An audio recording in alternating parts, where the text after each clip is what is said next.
And now we're going to the sacred cow of save money. And in 1971, President Nixon took the dollar off the gold standard, basically took the world off the gold standard, and money was no longer money. So people are no longer saving money. So just to reiterate again, this is $300, what an ounce of gold was worth in the year 2000. So Kim, lift that. Okay. All right, and so this here is 1 ounce of gold in the year 2010, and it's now $1,100. Ugh, and this is why people are working so hard. I can do it, I can do it. Careful. Yes, I can do it. Barely.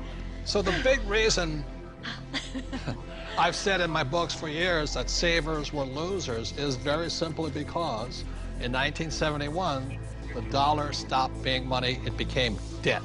Right, Mike? Yeah, the rules all changed in '71. Before then, somebody, when they became working age, they could expect to put away 10% a year, and by the time they got into their 60s, they could retire on their savings account and expect to live off that interest. And in '71, everything changed, and they started creating currency on a massive scale. Worldwide. Ever since then, worldwide. And that is what causes inflation and the loss of purchasing power. So people thinking that they can retire, you know, back in the 50s, if you got $100,000 or $50,000, you could retire on that. Yeah. You know? So for my mom and dad, you know, the World War II generation, the industrial age generation, it was very smart to save money. For our generation, the baby boom generation and on, saving money could be the most stupid thing you can do because the system is stealing your wealth through the very thing you work for, called money, which is not money anymore. Right. Real money is actually gold and silver. Money has to maintain its value over long periods of time. Currency doesn't have to. And this is historically has always been, for thousands of years, this has been money. 5,000 years this has been the predominant currency. It became money when somebody minted it into coins in Lydia in about 680 BC. And each unit had the same buying power as the next one. They became interchangeable. So let me ask you this. This printing of money out of just paper, this has been tried before, hasn't it? Many, many, many times, and there's always one result. You get far, far higher prices of everything, but especially real money. When they start creating a whole lot of currency, eventually, gold and silver lie in wait. And then when the public senses this inflation of retail prices that is caused by inflation of the quantity of currency in circulation, they rush back toward gold and silver, and they have for 5,000 years. So name some governments that have attempted to print money. The Weimar Republic. I don't know Germany. what I just did with that $100 trillion bill. Zimbabwe? He's got a The Zimbabwe, yeah. Look at this one. This is the most recent, a $100 trillion note.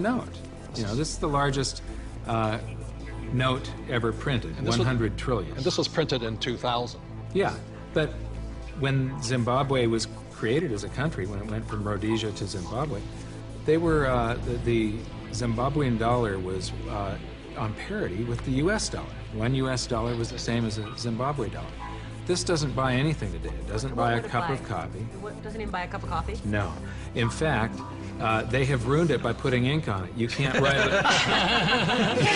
you can't write a list, so it would have been more valuable at this point if it was blank. Right.